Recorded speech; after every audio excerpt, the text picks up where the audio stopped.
চালের বাড়তি দামে মানুষের নাভিশ্বাস, স্বস্তি দিতে 18 ভাগ আমদানি শুল্ক কমালো সরকার। ভ্যাট আইন কার্যকরে প্রধানমন্ত্রীর নির্দেশনা, 28 জুন। সুর নরম, অর্থমন্ত্রীর সংসদে পদত্যাগ দাবি। বেনাপোল সীমান্ত ঘেঁষা গ্রামে চোরা কারবার, প্রশাসনের সমন্বয়হীনতা, বেপরোয়া লাগেজ পার্টি। আশ্রয় কেন্দ্রে মানবেতর জীবন, পাহাড় ধসে ক্ষতিগ্রস্তদের 15 জুলাই পর্যন্ত থাকা খাওয়ার ব্যবস্থা। এবং রিয়াদে বাথা মার্কেটে আগুন, 2 শতাধিক দোকান পুড়ে ছাই, প্রবাসী বাংলাদেশিদের ব্যাপক ক্ষয়ক্ষতি।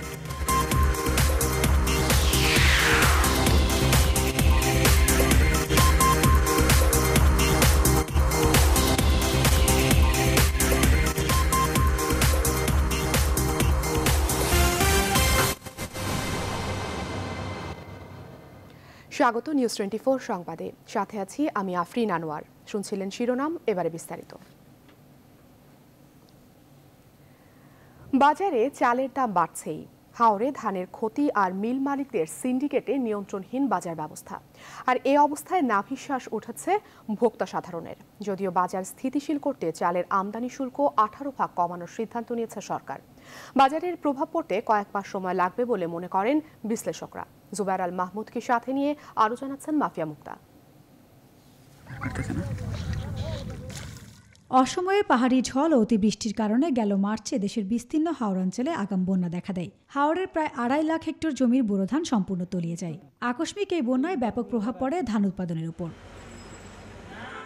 এছাড়া সরকারের বিভিন্ন খাদ্যবান্ধব কর্মসূচি ও নানা দুর্যোগের সময় ত্রাণ বিতরণ কর্মসূচির কারণে সরকারের মজুদের পরিমাণও কমতে থাকে। এই অবস্থায় চালের বাজার হয়ে ওঠে অস্থিতিশীল। নাভিশ্বাস অবস্থা ভোক্তা সাধারণের। দোকানদাররা বাড়িয়ে কিনতেছে, দোকানদাররা বাড়িয়ে বেচতেছে, তো লস্ট হইতেছে আমাদের। এত দামে আসলে গরিব মানুষদের জন্য, আমাদের জন্য খুবই কষ্টকর। পড়াশোনার বাইরে that is we feel uneasy এবং আমরা খুব ট্রাবল লাইফ লিড করতেছি। 30 টাকা কোনো চাল নাই, খাওয়া যেত না, গরিব মরবই পারে। তবে এই অবস্থায় বাজার স্থিতিশীল করতে চাল আমদানির ক্ষেত্রে আগের আরোপিত শুল্ক 18% থেকে 10% কমানোর সিদ্ধান্তের কথা জানান বাণিজ্যমন্ত্রী। সচিবালয়ে এক অনুষ্ঠানে সরকারের এই সিদ্ধান্তের কথা জানান তিনি। চালের ব্যাপারে গতকালকে আমাদের মাননীয় প্রধানমন্ত্রীর নির্দেশে আমরা সিদ্ধান্ত নিয়েছি যে 25% যে ডিউটি ছিল চালের উপরে, যে আরোপিত শুল্ক ট্যারিফ না, এইটা আমরা কমিয়ে 10-এ এনেছি এবং আশা করি আমরা তাতে 6 টাকা দাম কমে যাবে। তবে সরকারের এই সিদ্ধান্তের প্রভাব এখনই পড়ছে না বাজারে। কারণ হিসেবে বিশ্লেষকরা বলছেন, স্বল্প সময়ে চাল আমদানি অসম্ভব, তাই এখনই কমছে না চালের দাম। বর্তমান পরিস্থিতিতে দ্রুত হস্তক্ষেপ হিসাবে আমদানি করতেই পারে, কিন্তু আপনাকে যেটা লক্ষ্য করতে হবে হচ্ছে যেটা স্বল্পমেয়াদী এবং মধ্যমেয়াদী এবং দীর্ঘমেয়াদী ব্যবস্থা, কারণ এই পরিস্থিতি কিন্তু ভবিষ্যতেও চলবে। ভিয়েতনাম থেকে 2.5 লক্ষ টন চাল আমদানির জন্য চুক্তি হয়েছে। ভিয়েতনাম থেকে চাল আমদানিতে সময়ের সাপেক্ষ 1-1.5 মাস সময় লেগে যেতে পারে।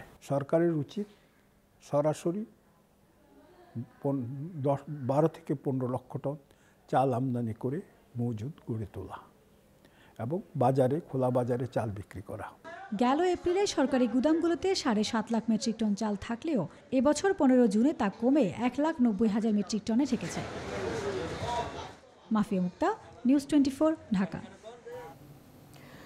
ধানের উৎপাদন বেশ ভালো হয়েছে, অথচ দেশের সবচেয়ে বড় মোকাম নওগাঁর বাজারেও চালের সংকট। বাজার বিশ্লেষকরা বলছেন, অটো রাইস মিল মালিকরা গুদামে ধান মজুত করে বাজার শূন্য করে ফেলেছে। 12 মিল মালিকের অবৈধ সিন্ডিকেটের হাতে জিম্মি নওগাঁর চালের বাজার।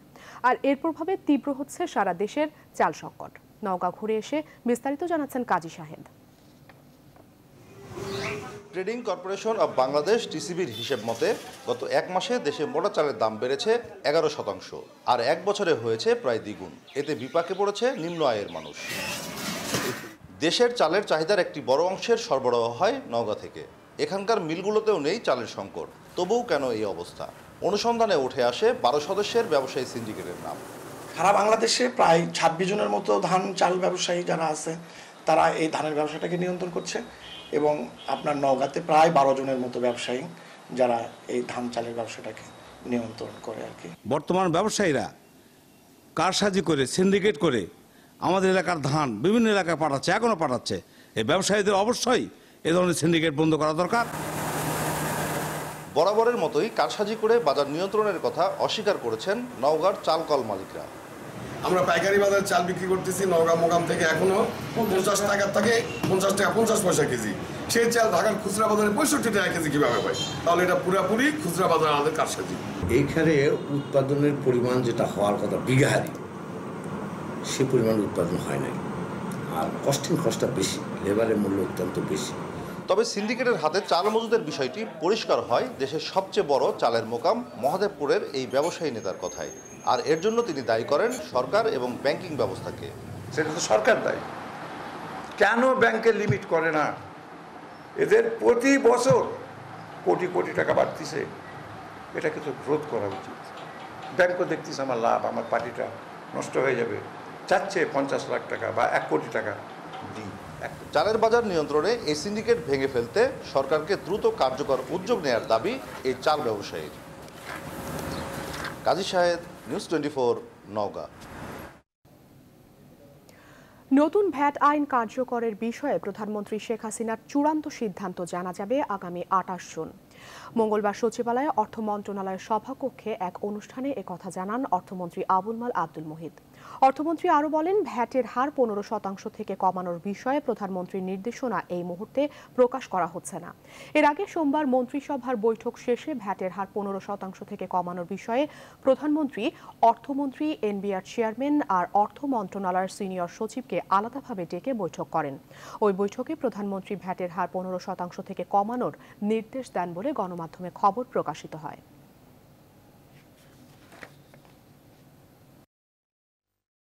You will know when I speak on 28, when Prime Minister speaks on the 28, she will cover some area, I will cover some area. এর আগে কোনো চান্স নাই জানার আপনাকে, এর আগে আমরা বক্তৃতা দিচ্ছি। অর্থমন্ত্রী আবুল মাল আব্দুল মুহিতের পদত্যাগ দাবি করেছেন বিরোধী দল জাতীয় পার্টির সদস্য জিয়াউদ্দিন আহমেদ বাবলু। মঙ্গলবার সংসদে বাজেট আলোচনার অংশ নিয়ে রাষ্ট্রায়ত্ত ব্যাংকগুলোর মূলধন হিসেবে 2000 কোটি টাকা ঘোষণা সহ বাজেটের নানা অসঙ্গতি তুলে ধরে এই দাবি জানান তিনি। জিয়াউদ্দিন আহমেদ বাবলু আরও বলেন, অর্থমন্ত্রীর এবারের বাজেট কল্পনাপ্রসূ। তিনি 2010 সালে শেয়ার বাজারের লুটপাটে যারা জড়িত তাদের নাম প্রকাশেরও দাবি জানান। সংসদে বাজেট আলোচনায় গৃহায়ন ও গণপূর্ত মন্ত্রী মোশাররফ হোসেন বলেন, সিস্টেম লসের কারণে সরকারি কোষাগারে ভ্যাটের সব অর্থ জমা পড়ে না। এজন্য জাতীয় রাজস্ব বোর্ডের সক্ষমতা বাড়ানোর উপর গুরুত্ব দেন তিনি। এছাড়া অন্য সংসদ সদস্যরাও নতুন ভ্যাট আইন নিয়ে নানা সমালোচনা করেন।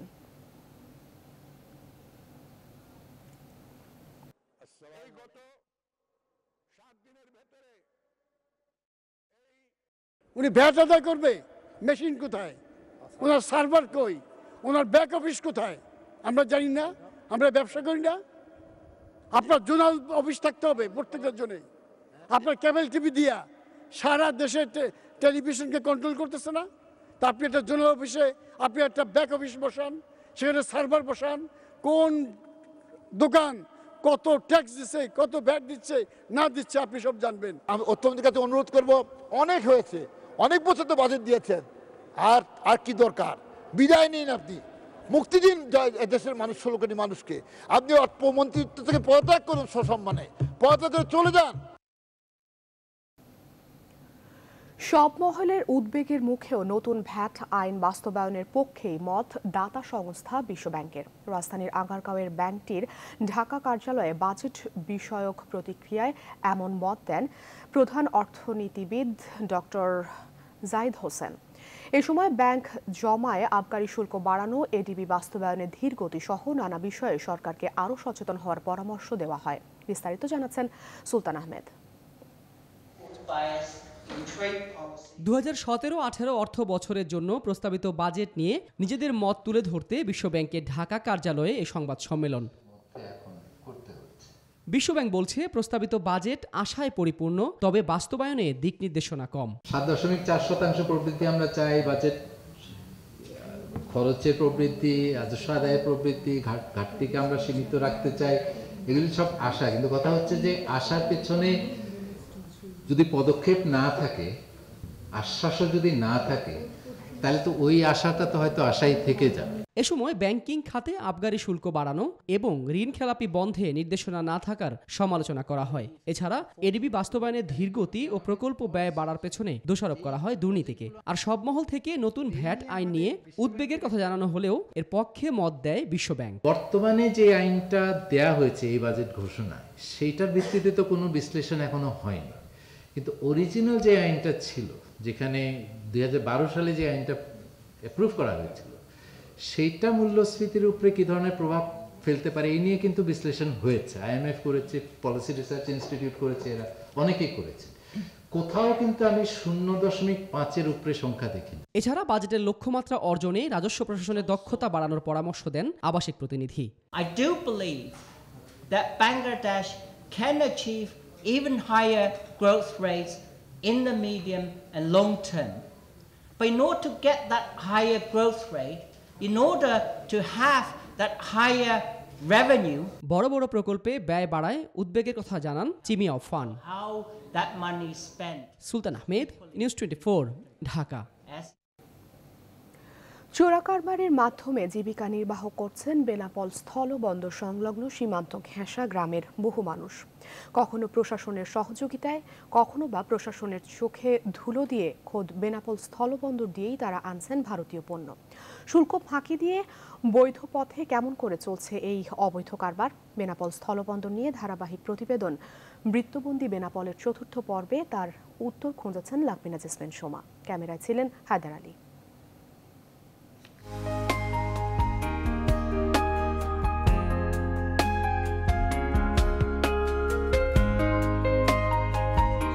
গ্রামের নাম বড় আচরা।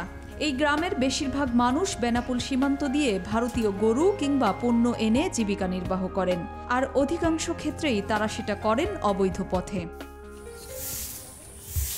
কয়েকটি পরিবারের খোঁজ মিলল যারা চোরাকারবারিদের হয়ে ভাড়া খাটে। তাদের আরেক নাম লাগেজ পার্টি।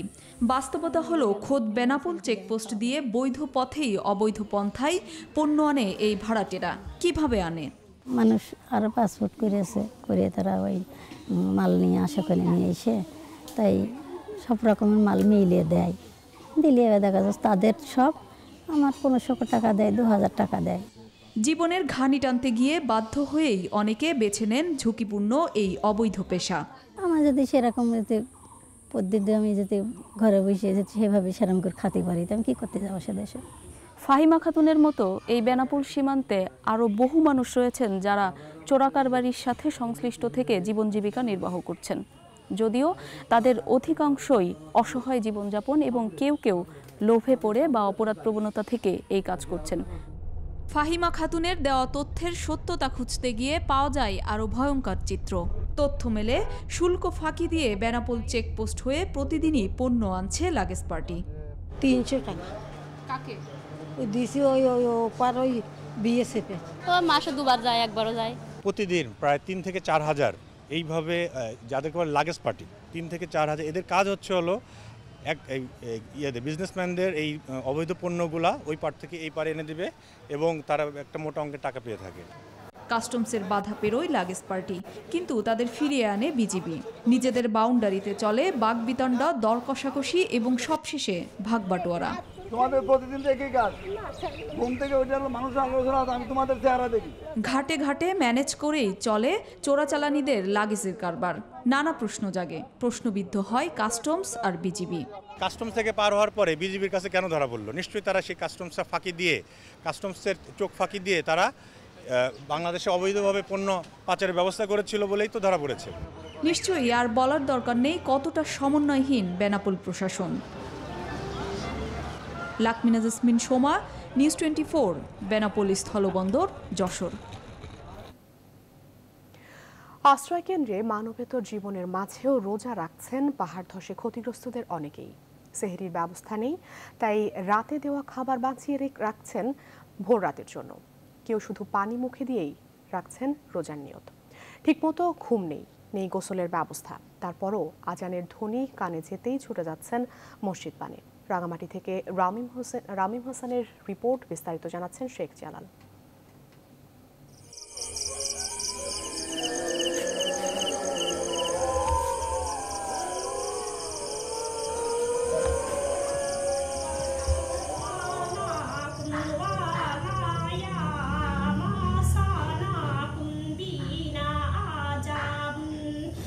এমন অবর্ণনীয় কষ্টের মাঝে রাত পার করতে হবে স্বপ্নেও ভাবেনি ঘরহারা মানুষগুলো।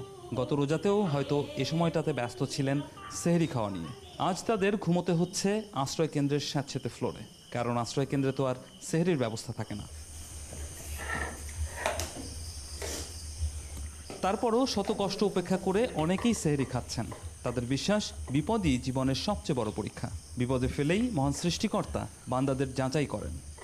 থাকতেছে তাকিয়েছি, আমি তো ছাড়তে পারি না, যত কষ্ট হোক না কেন। আল্লাহর তাআলা আমরা দুনিয়াতে পড়াইছে, কিছু না কিছু তো একটা কইরা যাইতেই হবে। তাই বলে কষ্ট করে রোজা রাখতেছি। শেয়ারের খাবার বলতে আলাদা করে দেয় নাই, এই বিকালবেলা যে খানাটা দেয় খানাটা থেকে আমরা কিছু রাখিয়ে দিই, আর কিছু বিকালে খাই, শেয়ারের জন্য রাখিয়ে দিই। ইফতারি যদি মনে করো কেউ বাহির থেকে আনিয়া দেয় তে হয়, নাইলে আমরা নিজের তুল করি। সেহরি রাত্রে ভাত দেয়, ওগুলো থেকে রাখে আমরা সেহরি খাই আর কি। না, রাত্রে কোনো রান্নার ব্যবস্থা হয় না। রোজা ছাড়বো কিভাবে? নামাজটা পড়তে পারতেছি না, তবু রোজাটা কি রাখতে পারবো না? কষ্ট হোক, রোজা তো থাকতেই হবে। কষ্ট তো প্রচুর হচ্ছে আমাদের। হরে বাড়ির খানা আর হরে আশ্রয় কেন্দ্রের খানা ব্যবধান নাই, অনেক কষ্ট হইতেছি আমরা পোলা ভাই নিয়ে। সেহরির পাট চুকতেই ফজরের ওয়াজ শুরু। এবার মসজিদে যেতে হবে। গোসলের ব্যবস্থা হয়নি অনেকেরই। তাতে কি, মহান আল্লাহ সবই জানেন। তাই অজু সেরেই নামাজে দাঁড়াতে শুরু করেন মুসল্লিরা।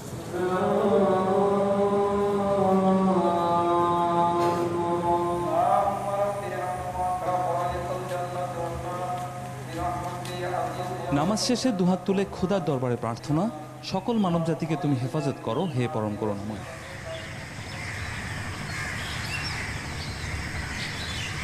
ধর্মের শক্তি বোধহয় এখানে। শত বিপদেও হাল না ছাড়া পরম করুণাময়ের প্রতি আস্থা আর প্রার্থনা। বিপদে মনে রক্ষা করো হে রহিম রহমান। আর তাই বিপদগ্রস্ত মানুষগুলো শত দুর্যোগের মাঝেও খোলে না মহান সৃষ্টিকর্তার কথা। রামিম হাসান, নিউজ 24, রাঙ্গামাটি।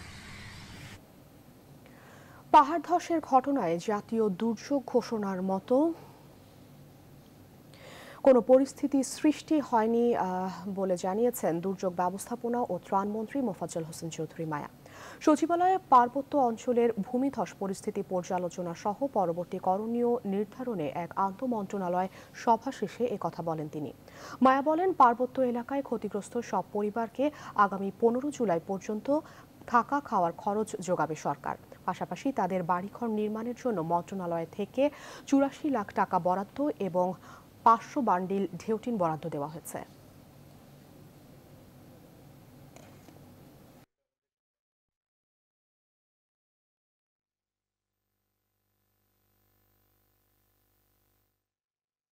রাঙামাটি কিন্তু বিশাল একটা অঞ্চল পাহাড়ের, হ্যাঁ দেশে, সেখানে ওই জায়গায় মানুষের যদি ওই ধরনের যদি ঘটনা ঘটতো তাহলে কিন্তু ম্যাসাকার হয়ে যাওয়ার কথা। কিন্তু কত যারা অপরিকল্পিতভাবে রয়ে গেছে, যারা সাবধানতা রয়ে গেছে, আর পাহাড়ির ঢলটা তারই কিন্তু ওইখানে মাটি চাপা পড়ে গেছে।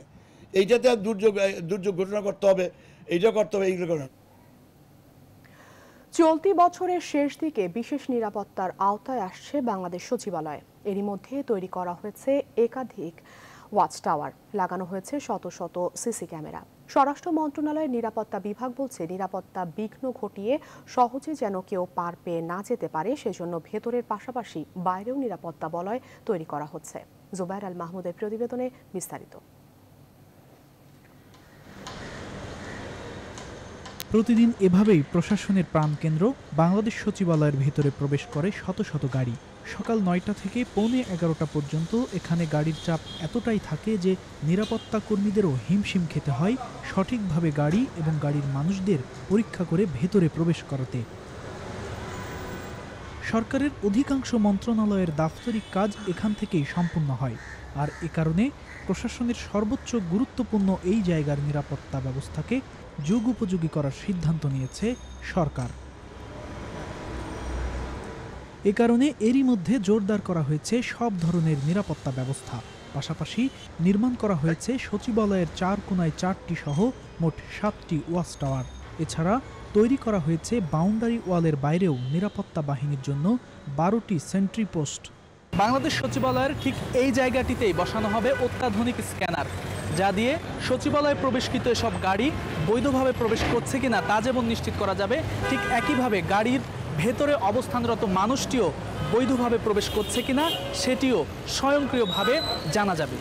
এই ব্যবস্থার পাশাপাশি চলতি বছরের শেষ দিকে সচিবালয়ের 4 দেয়ালের বাইরেও নজরদারিতে থাকবে নিরাপত্তা কর্মী, জানান স্বরাষ্ট্র মন্ত্রণালয়ের নিরাপত্তা বিভাগের সচিব ডক্টর কামাল উদ্দিন আহমেদ।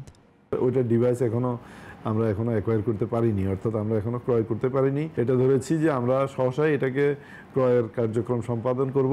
এটা হলে আমার মনে হয় এটাও আমরা চেষ্টা করব যে এই ডিসেম্বরের মধ্যে এটাকে আমরা সম্পন্ন করার জন্য।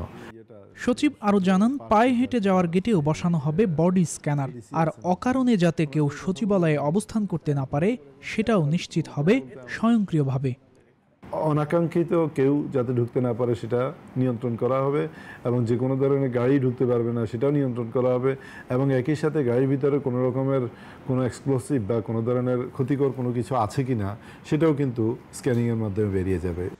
এছাড়া গোয়েন্দা তথ্যের ভিত্তিতে গুরুত্বপূর্ণ অফিস নথি ও বিভিন্ন ডকুমেন্ট সংরক্ষণের বিশেষ ব্যবস্থা নেওয়া হয়েছে বলেও জানান স্বরাষ্ট্র সচিব। জুবাইর আল মাহমুদ, নিউজ 24, ঢাকা। দর্শক, রাজধানীর বঙ্গবন্ধু স্টেডিয়ামে চলছে যোগ ব্যায়াম চর্চা। যোগা দিবস উপলক্ষে ভারতীয় হাইকমিশন ব্যতিক্রমী এই আয়োজন করেছে। সেখানে আছেন সহকর্মী শেখ জায়েদ। আমরা এখন সরাসরি চলে যাচ্ছি সেখানে।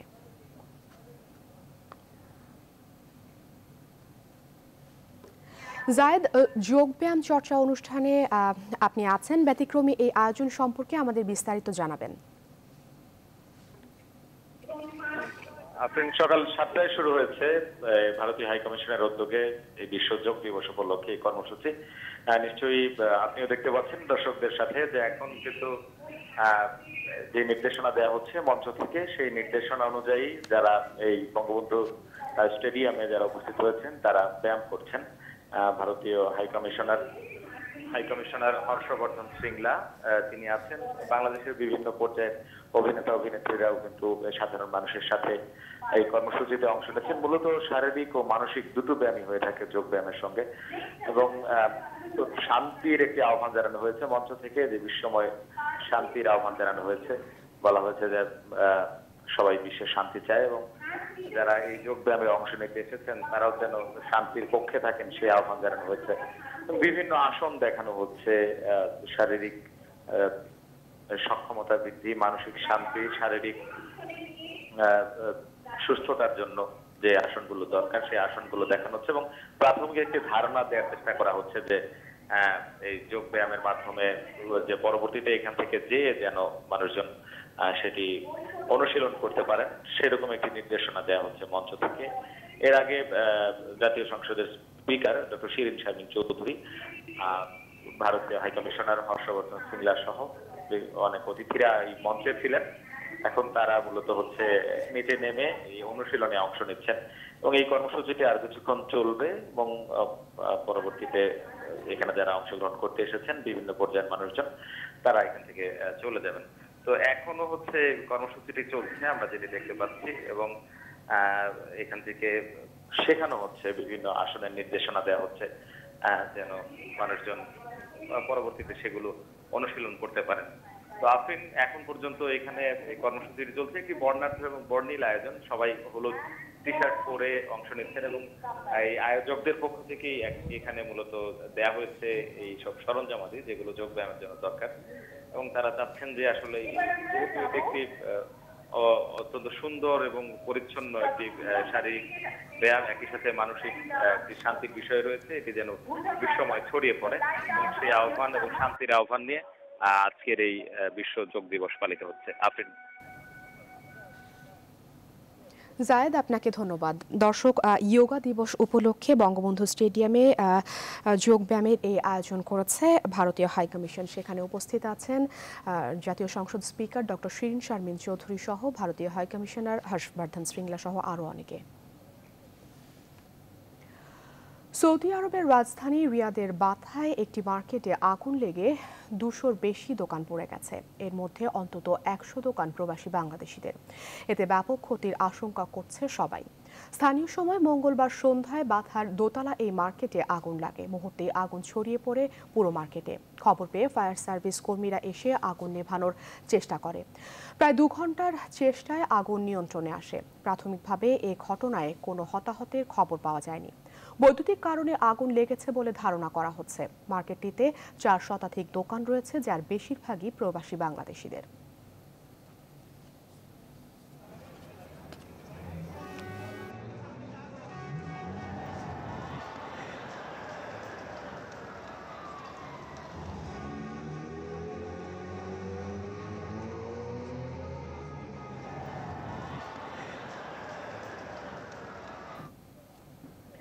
এ ব্যাপারে বিস্তারিত জানবো আমাদের সৌদি আরব প্রতিনিধি মোহাম্মদ আলামিনের কাছ থেকে। আলামিন, বাথা মার্কেটে আগুনে প্রবাসী বাংলাদেশিদের কি পরিমাণ ক্ষয়ক্ষতি হয়েছে বা আগুন লাগার কারণ কি জানতে পেরেছেন কি? জি ধন্যবাদ। সংবাদে জানাতে বলা হচ্ছিল রিয়াদের বাংলাদেশ অধ্যুষিত বাথা একটি দোতলা বিল্ডিং এ সন্ধ্যায় আগুন লাগে। তো বাহিনীর নিয়ন্ত্রণে আগুন আর এখানে মূলত 4 শতাধিকের বেশি দোকান ছিল। আর বেশিরভাগ দোকানে ছিল বাংলাদেশিদের। আর ঈদের যখন বেচাকেনা যখন তুঙ্গে ছিল সেই মুহূর্তে আগুন লাগার কারণে বাংলাদেশিরা বড় ধরনের একটি মধ্যে পড়তে যাচ্ছেন। আর বর্তমানে ওই মার্কেটটিতে পুলিশ চারপাশ ঘিরে রেখেছে, কাউকে ভিতরে যেতে দেওয়া হচ্ছে না। আসলে ভিতরে না যাওয়া পর্যন্ত ক্ষয়ক্ষতির পরিমাণটা বলা যাচ্ছে না। আরেকটা বিষয় হচ্ছে যে এখানে বাংলাদেশে যারা ছিল তারা তাদের সাথে কথা বলছি, তারা বলেছেন যে এইখানে তারা ঈদ উপলক্ষে অনেক বিনিয়োগ করেছিলেন, বেচাকেনি খুব অনেক বেচাকেনি ছিল। তো আরেকটা বিষয় হচ্ছে যে যখন আগুনের সূত্রপাত হয় তখন ছিল ইফতারির সময়, অধিকাংশ দোকানদার দোকান বন্ধ, ইফতারি চলে যাওয়ার কারণে খবর পাওয়া যায়নি বা হতাহতের ঘটনা ঘটে।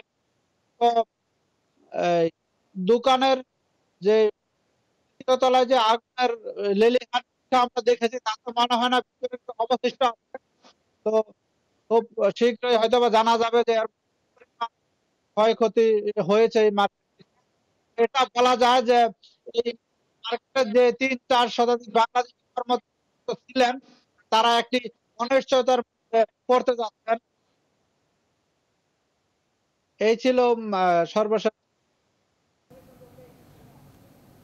আলামিন, আপনাকে ধন্যবাদ। দর্শক, সৌদি আরবের রাজধানী রিয়াদের বাথা মার্কেটে অগ্নিকাণ্ডের ঘটনার বিস্তারিত জানাচ্ছিলেন আমাদের সৌদি আরব প্রতিনিধি মোহাম্মদ আলামিন। নিউজ 24 সংবাদের সময় হলো ছোট্ট একটি বিরতির। ফিরছি একটু পর, সাথেই থাকুন।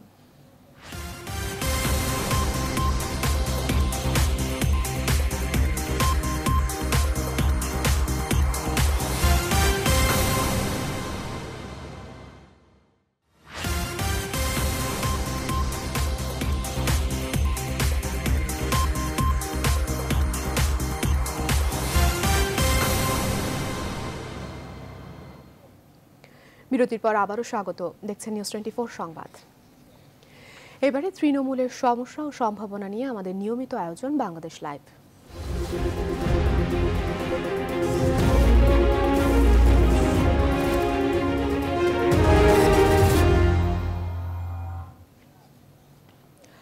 চট্টগ্রামে এখন জলাবদ্ধতা সবচেয়ে বড় সমস্যা। অনেকেই বলছেন এর প্রধান কারণ নগরীর খালগুলো খনন না করা। এক হিসেবে দেখা গেছে নগরীতে ছোট বড় প্রায় 34টি খাল রয়েছে। খালগুলো আজ বিলুপ্তের পথে। খাল ভরাট করে বিল্ডিং নির্মাণ করা সহ কিছু কিছু খাল আজ অস্তিত্ব হারাতে বসেছে। বাংলাদেশ লাইভে এবার জানবো চট্টগ্রামে জলাবদ্ধতার খবর। জানাবেন সহকর্মী নয়ন বড়ুয়া জয়। জয়, চট্টগ্রামে জলাবদ্ধতা নিরসনে প্রশাসন কি ধরনের উদ্যোগ নিয়েছে?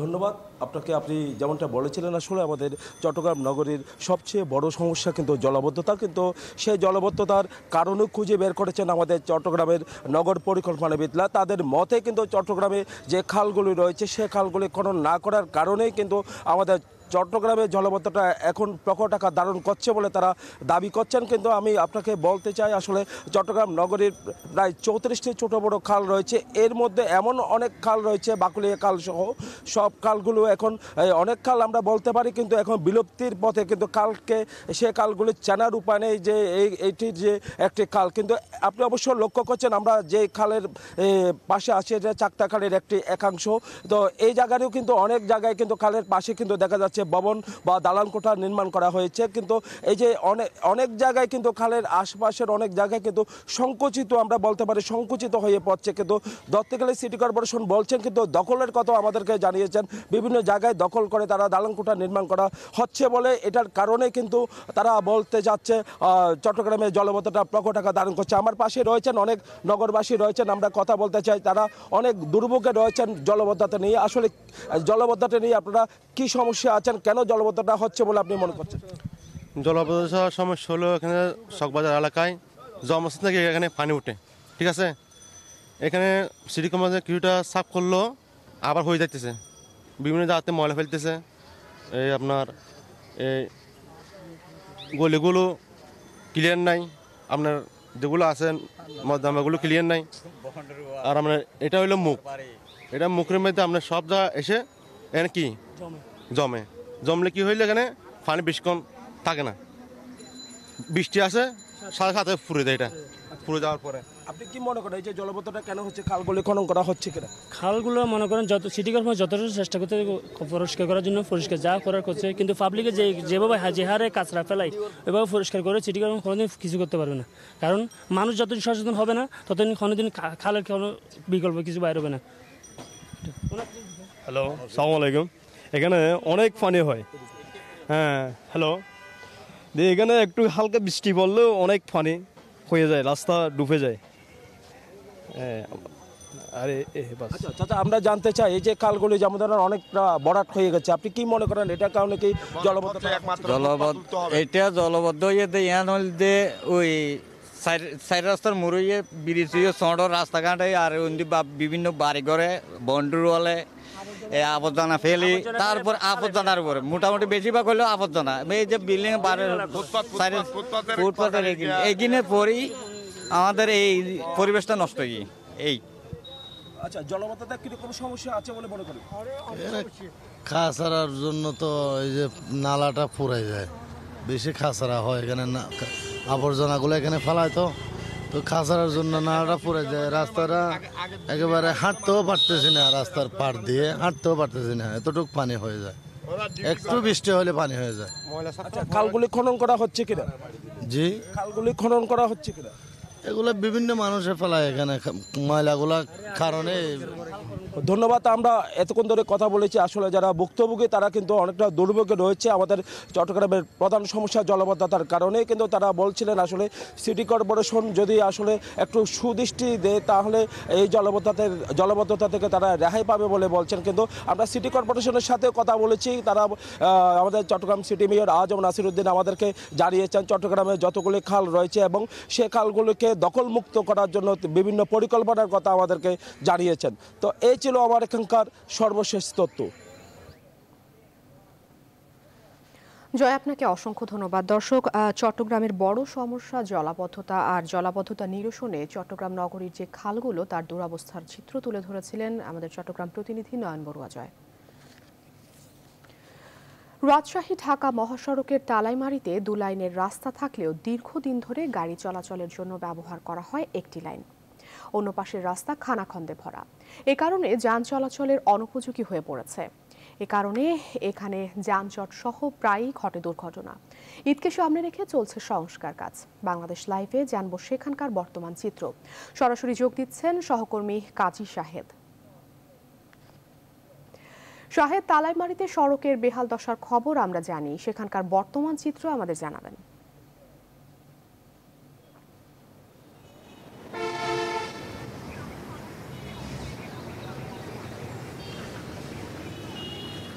শুভ সকাল আফরিন, আপনি যেমনটি বলছিলেন যে রাজশাহী এবং ঢাকা মহাসড়কের তালাইমারি মোড়ে আমরা আছি এখন বীরশ্রেষ্ঠ জাহাঙ্গীর সরণিতে, যেটি হচ্ছে নগরীর সবচেয়ে ব্যস্ততম প্রবেশ পথ। যেটি এখানে কিন্তু প্রতিদিনই কয়েক হাজার যানবাহন চলাচল করে, তার সঙ্গে নতুন করে যুক্ত হয়েছে যে অটো ব্যাটারি চালিত অটো রিক্সা। তো আপনি বলছিলেন যেটি যে ঈদ আসলেই কিন্তু সংস্কার কাজ শুরু হয়, এবারও কিন্তু তার ব্যতিক্রম নয়। আমি যদি একটু আপনাকে দেখানোর চেষ্টা করি যে এখানে কিন্তু আমরা দেখতে পাচ্ছি যে এই সড়কটিতে পুরোদমে চলছে, মানে যে সংস্কারের মহাযজ্ঞ যেটি বলা হয় সেটি কিন্তু এখন এখানে শুরু হয়েছে। এর ফলে দুই লাইনের যে রাস্তাটি সেটি কিন্তু এক লাইনে পরিণত হয়েছে এবং সেই পাশ দিয়েই কিন্তু দ্বিমুখী যানবাহনই কিন্তু চলাচল করছে, আর এই একটি পথ কিন্তু পুরোপুরি বন্ধ করে দেওয়া হয়েছে। এখানে যেটি হচ্ছে যে আমরা এখানে যারা আশেপাশে যেসব গ্যারেজ মালিকরা আছেন বা দোকানপাট আছেন তাদের সঙ্গে যখন কথা বলার চেষ্টা করেছি, তারা কিন্তু যেমনটি বলছিলেন যে প্রতি বছরই কিন্তু এই সড়কটি কিন্তু ঈদের আগে আগে কিন্তু সংস্কার কাজ শুরু হয়।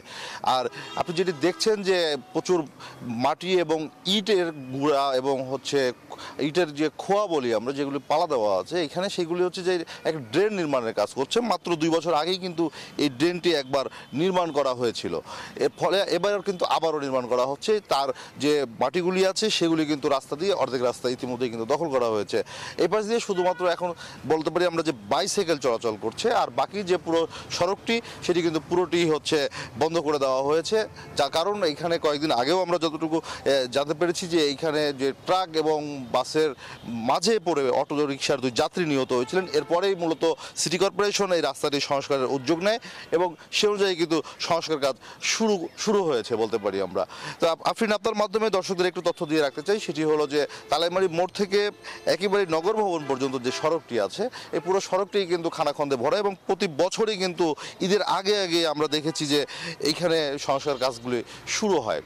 তো এখানকার যারা স্থানীয়রা যারা আছেন তারা যেমনটি বলছিলেন যে বর্ষার সময় কাজটি শুরু হয় এবং বৃষ্টি হলেই কিন্তু পিচ ঢালাইয়ের কাজটি শুরু হয়, ফলে কিন্তু কোনো বছরই কিন্তু রাস্তাটি দীর্ঘস্থায়ী হয় না, প্রতি বছরই এর সংস্কার কাজ করতে হয় এবং যানবাহন চলাচলের অনুপযোগী হয়ে পড়ে। তো আমরা এখানে সকালবেলা থেকে কিন্তু আছি, আমরা যতটুকু দেখেছি যে এবারও কিন্তু তার ব্যতিক্রম হচ্ছে না। এবারও কিন্তু সংস্কার কাজের নামে এই যে কাজটি চলছে, এর ফলে কিন্তু এখানে যানবাহনের যে চলাচলের যে প্রতিবন্ধকতা সেটি কিন্তু সৃষ্টি হয়েছে।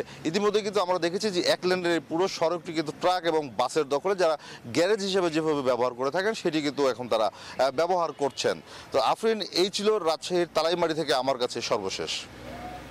শাহেদ, আপনাকে অসংখ্য ধন্যবাদ। দর্শক, ঢাকা রাজশাহী মহাসড়কের তালাইমারি রাস্তার যে 2 লাইনের যে 1 লাইনের সংস্কার কাজ সেটি সম্পর্কে বিস্তারিত জানাচ্ছিলেন আমাদের সহকর্মী কাজী শাহেদ। এবারে ফার্স্ট সিকিউরিটি ইসলামী ব্যাংক অর্থ বাণিজ্য সংবাদ।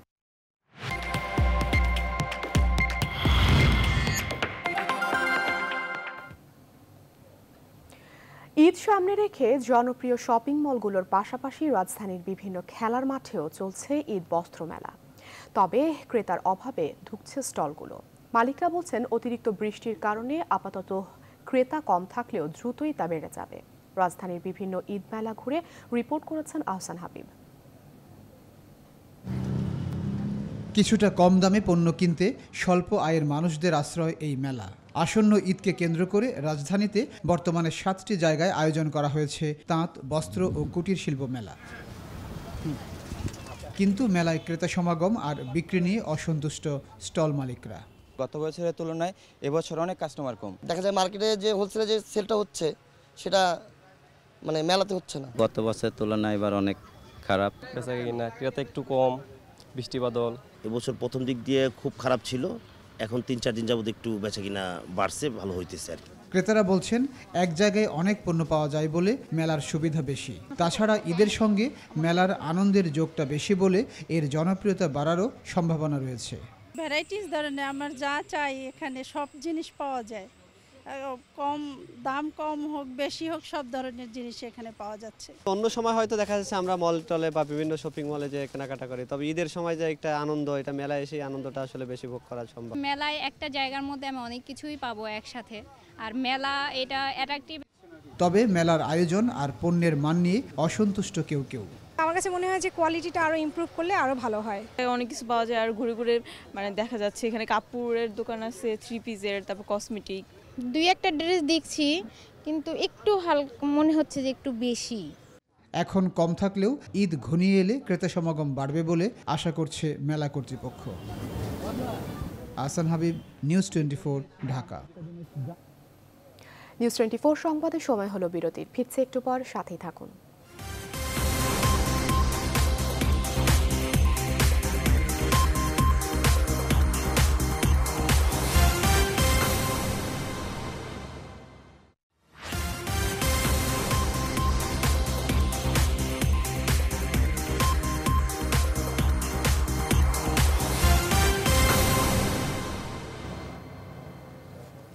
বিরতির পর আবারও স্বাগত। দেখছেন নিউজ 24 সংবাদ। এক ব্যতিক্রমী কাজ বেছে নিয়েছেন মেহেরপুরের নুরনাহার। 2 বছর ধরে রমজানে হাসপাতালের রোগীদের বিনামূল্যে তিনি সেহরি বিতরণ করেন। মেহেরপুরের এই নারীর উদ্যোগ দৃষ্টি কেড়েছে সবার। তুহিন অরণ্যের তথ্যচিত্রে ডেস্ক রিপোর্ট। মেহেরপুরের দিঘিরপাড়ার বাসিন্দা নুরনাহার বেগম বছর 3 আগে সন্তান হারান। সেই সন্তানের রুহের মাগফিরাতের জন্য 2 বছর আগে বেছে নেন অনন্য পদ্ধতি। রোজায় প্রতিদিন সেহরির খাবার নিয়ে ছুটে যান 250 শয্যা জেনারেল হাসপাতালে। আমি হসপিটালে সেহরি খাওয়ানোর ব্যবস্থা করেছি, গতবারও করেছি, এবারও করেছি এবং শেষ পর্যন্ত পুরা মাসটাই খাওয়াবো। এটা উদ্দেশ্য। আমার একটা বাচ্চা ছিল, সেই বাচ্চাটা মারা গেছে, তার উদ্দেশ্যতে আমি খাওয়াচ্ছি। আপনারা দোয়া করবেন। হাসপাতালের রোগীরাও স্বাচ্ছন্দ্যেই গ্রহণ করেন নুরনাহারের সেবা। আমার ছেলে ভর্তি করেছি হাসপাতালে, এখানে সেহরি খাওয়ার জন্য একজন দিল, তাই আমি নিয়ে এসি, এখন নিয়ে খাবো। রমজান মাস শুরু হয়ে থেকে কিন্তু খাবার নিয়ে আমরা, এতে আমাদের একটু উপকার হয়েছে। এই উদ্যোগে স্থানীয় লোকজনও সাহায্য করেন। কেউ রান্নায়, কেউ বা খাবার আনা নেয়ায় বাড়িয়ে দেন সহযোগিতার হাত। প্রত্যেকদিন রোজার মাস পড়ে থাকি বা গত বছর রোগীর লোকজন যারা আছে হাসপাতালে ভর্তি, তাদের এই খাবারটা প্রত্যেকদিন সেহরি খাওয়ার সময় এই খাবারটা আমরা দিয়ে আসতে যাই। তার সন্তান মারা যাওয়ার পর থেকে এই সেহরিটা দিচ্ছি। প্রতিদিন অন্তত 200 রোগী নুরনাহারের এই সেবা পান। Desk report, news 24। এবারে নিউজ 24 আন্তর্জাতিক।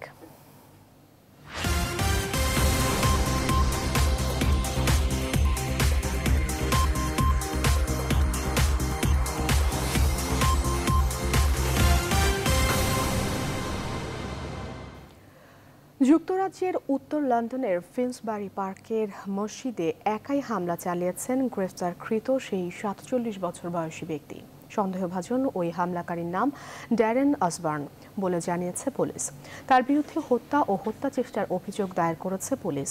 এদিকে এ হত্যাকাণ্ডকে অসুস্থ প্রবণতা বলে উল্লেখ করেছেন ব্রিটিশ প্রধানমন্ত্রী থেরেসা মে। সানজিদা ইসলামের প্রতিবেদনে বিস্তারিত। লন্ডনের ফিন্সবারি মসজিদে হামলার ঘটনায় শোক আর আতঙ্কে বিহ্বল যুক্তরাজ্যের মানুষ। সোমবার ওই মসজিদের কাছে শোক সভার আয়োজন করে এলাকাবাসী।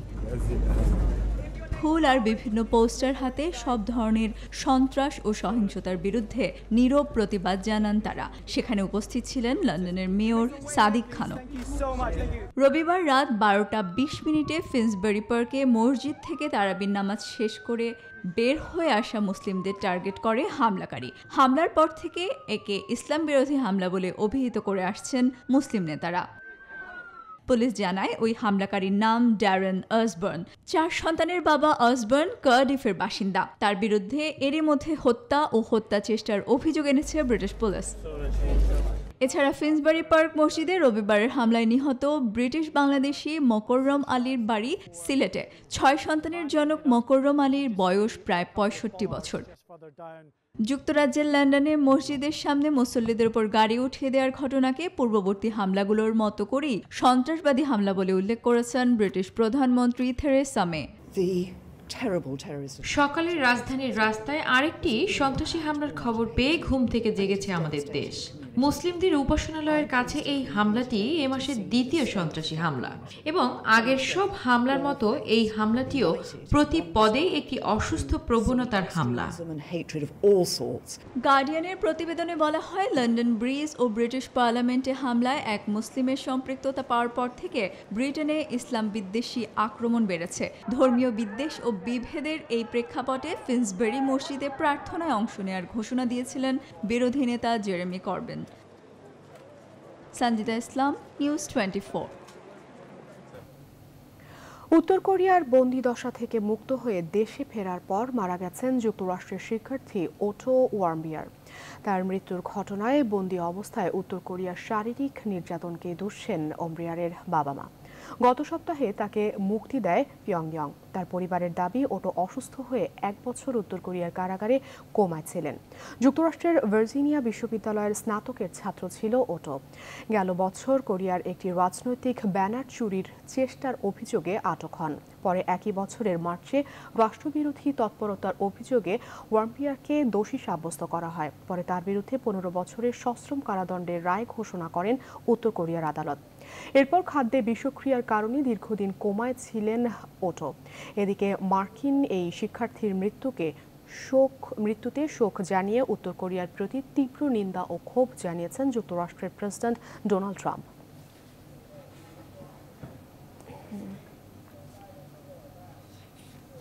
এবারে নিউজ 24 স্পোর্টস।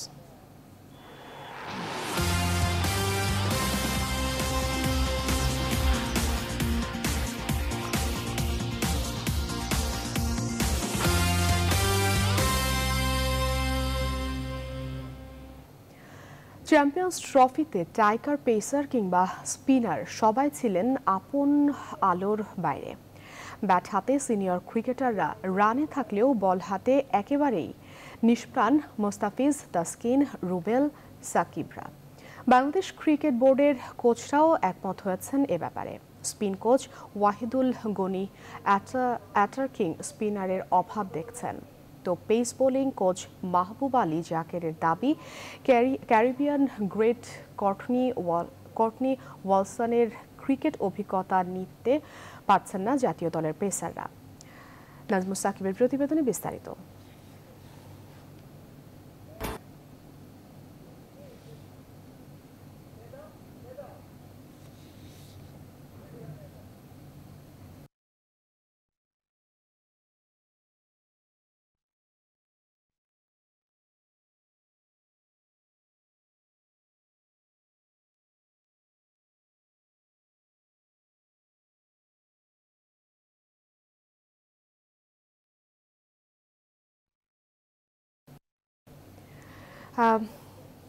আমরা প্রক্রিয়াজনিত কারণে আমরা প্যাকেজটি দেখাতে পারছি না। পদত্যাগ করলেন ভারতীয় ক্রিকেট দলের কোচ অনিল কুম্বলে। মঙ্গলবার রাত 10টা নাগাদ বিসিসিআই আনুষ্ঠানিকভাবে দলের সাথে কুম্বলের না থাকার বিষয়টি ঘোষণা করেন। পদত্যাগ নিয়ে কোহলির সাথে তার বনাবনি নিয়ে শুরু থেকেই তৈরি হয়েছিল গুঞ্জন, আর নিজ থেকেই তা স্বীকার করে মঙ্গলবার মাঝরাতে টুইট করেন অনিল কুম্বলে। সেখানে তার উপর হেড কোচ হিসেবে ক্রিকেট অ্যাডভাইজারিং কমিটি আর বিসিসিআই যে আস্থা রেখেছিল তার জন্য তিনি ধন্যবাদ জানান। কুম্বলে বলেন, মঙ্গলবার বিসিসিআই তাকে জানায় কোচ হিসেবে তার স্টাইল এবং থাকা নিয়ে অধিনায়কের আপত্তি আছে। তিনি সবসময় কোচ এবং অধিনায়কের ভূমিকার সীমারেখাকে সম্মান জানিয়ে আসলেও বর্তমানে যে পরিস্থিতি তৈরি হয়েছে তাতে এই জুটি আর সামনে এগোতে পারছেন না। তাই কোচের দায়িত্ব থেকে সরে যাওয়াকেই তিনি উচিত মনে করছেন। এদিকে ভারতীয় দল এই মুহূর্তে ওয়েস্ট ইন্ডিজে সফর করছেন। কুম্বলের অনুপস্থিতিতে ব্যাটিং কোচ সঞ্জয় বাঙ্গাল ও ফিল্ডিং কোচ আর শ্রীবর্ধন দলের সঙ্গে থাকবেন। নিউজ 24 সংবাদের সময় হলো আরও একটি বিরতির। ফিরবো শিগগিরই, সাথেই থাকুন।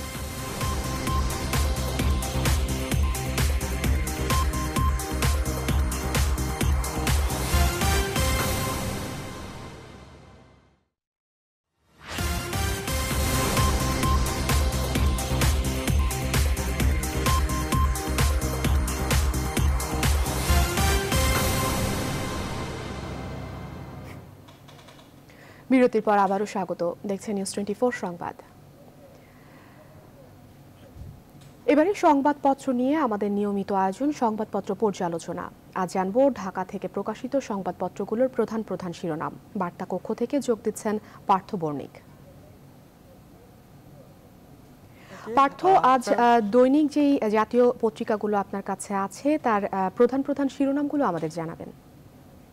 ধন্যবাদ আফরিন আপনাকে। আজ ঢাকা থেকে যে জাতীয় পত্রিকাগুলো বের হয়েছে সেখানে মূলত তিনটি বিষয় প্রাধান্য পেয়েছে। প্রথমটি হচ্ছে ঈদকে কেন্দ্র করে যোগাযোগ এবং বাজার ব্যবস্থা, এবং পরেরটি হচ্ছে চালের আমদানি শুল্ক যে কমেছে সেটি, এবং তৃতীয়টি হচ্ছে অর্থমন্ত্রী পদত্যাগ দাবি করে সংসদে বিভিন্ন আলোচনা। আমি প্রথমে চলে যাচ্ছি বাংলাদেশ প্রতিদিনে কি আজকে শিরোনাম হয়েছে। বাংলাদেশ প্রতিদিনে আজকে প্রধান শিরোনাম হয়েছে ঈদের পরে রাজনীতি, ভোটের মিশনে তৃণমূলে যাবে আওয়ামী লীগ, সহায়ক সরকার প্রস্তাব দিয়ে মাঠে বিএনপি।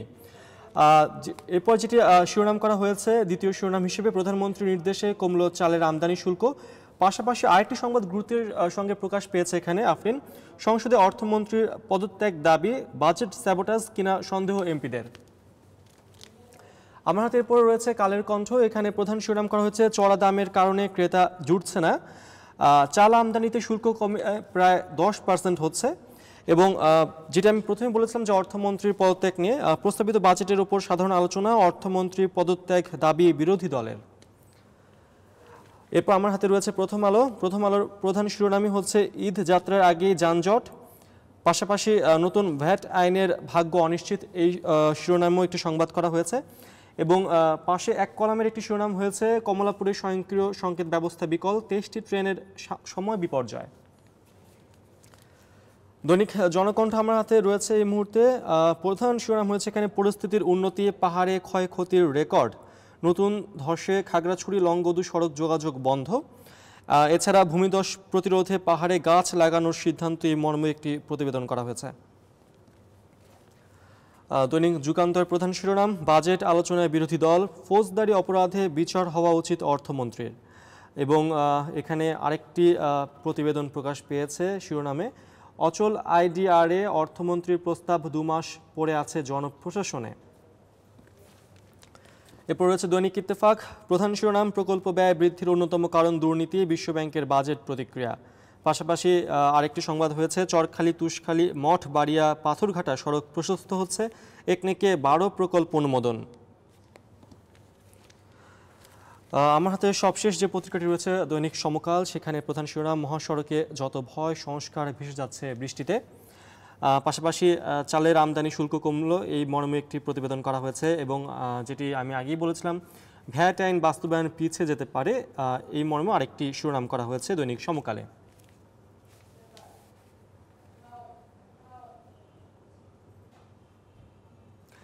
আফরিন, আমার কাছে ঢাকা থেকে প্রকাশিত জাতীয় পত্রিকাগুলোর সবশেষ খবরাখবর এই ছিল। পার্থ, আপনাকে ধন্যবাদ।